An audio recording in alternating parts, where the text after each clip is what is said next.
And they've all been there. Yeah. So when they have somebody in the organization that has and maybe it's a justifiably reason why he or she has a bad attitude. Maybe they're the victim of something that went wrong. Yeah. But all those people that came, in an organization, think of the guy that started in the mailroom and now he's like a VP in the organization. That people are going to listen to him or her because they've been there, and it's incredibly valuable, and it's a good way to help control bad attitudes in the team. But sometimes you just can't change people, and they got to go. You don't have to necessarily fire them, but you can move them. Yeah. Let me get back to something you said beforehand, because I think there's some gold there as well. I think it's great that you say, hey, at the military we don't blame the wrong people.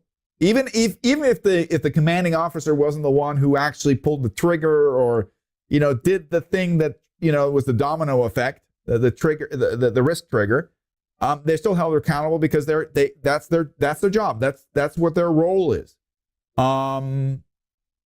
What was your culture, your officer ethos, your approach to enabling good small teams? Because that's ultimately what you were managing, right? High-powered, high-performing small teams of specialists.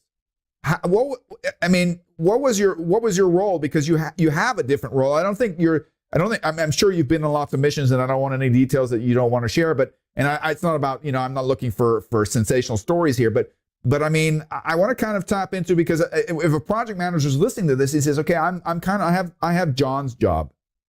Okay, how do I need to see my responsibility? Because I might not be the one who's going to go out on the mission. Sometimes I go on a mission. I don't know exactly. But what is the role of an officer? What would be the role of a project manager when it comes to working with high-performing small teams?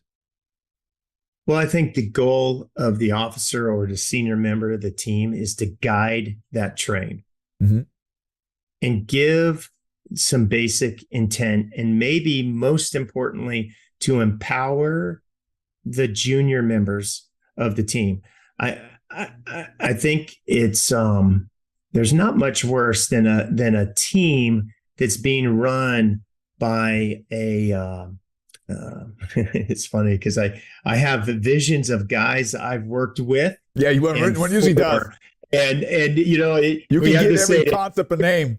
An example of a bad example. Yeah. So we've all worked for great guys, and we've all worked for guys that weren't. But there's value to both, right? Because when you work for this guy, you're learning what not to do. Right. And we've all worked for people like that. And I think one of the most important things that the good leaders do, whether we're talking about the leader of a major organization or the leader of a small project team, I think one of the most important things they do is they empower everybody on the team, and they empower especially the most junior people on the team, because everybody in an organization has their own niche perspective of the world. And, I remember this, we had this one mission in Afghanistan, and it involved going to help out some guys that were in a surrounded scenario. And the best idea of the day came from a Boston National Guard firefighter who was on his guard time on this deployment. And he's like, well, why would we do that? I don't want to go into details, but brilliant. Why would we do that when we could use the ANP, the Afghan National Police, who always said they would help us and do this and this and this. And oh, by the way, Muhammad over there, he and I become good friends because we have tea every morning. And it was like, God, I would have never thought about that. And oh my God. That's so important that people feel they have the authority to speak up. The concept that the best idea wins, and it doesn't make a difference from what rank that comes. I think exactly. That's by the way, we have an acronym for that in business. I don't know if you have it in the military. It's called a DAU, a DAU, called the dumbest assumed user. And that's not meant as disrespect. As a consultant, I like that. When people ask me what I am as a consultant, I'm saying I'm a dumbest assumed user. I'm the master dumbest assumed user. I never go into a company and acting like I know everything. I go in there and I ask all the stupid questions that nobody else dares to ask. Okay, which creates transparency, right?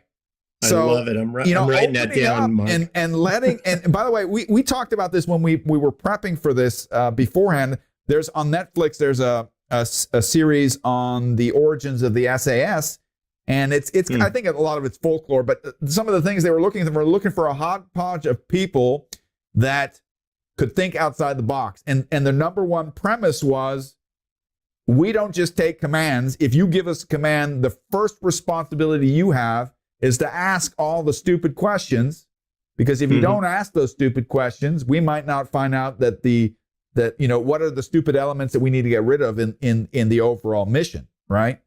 So that's worth gold. But you've been a little bit vague. I think, and by the way, I would give you credit to focus on letting people off the leash is definitely a responsibility of an officer. And I wish more private industry would understand what that means, okay? If you're going to have a high-powered team, by the way, very few projects do this, make them full-time, give them whatever materials they need. I mean, you guys are famous for your toys, right? You get all the crazy toys you want. You decide what toys you want, and money is usually not that much of an issue, depending on the cycle.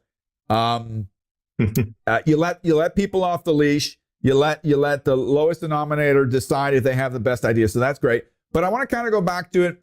Let's go back, because you're being humble.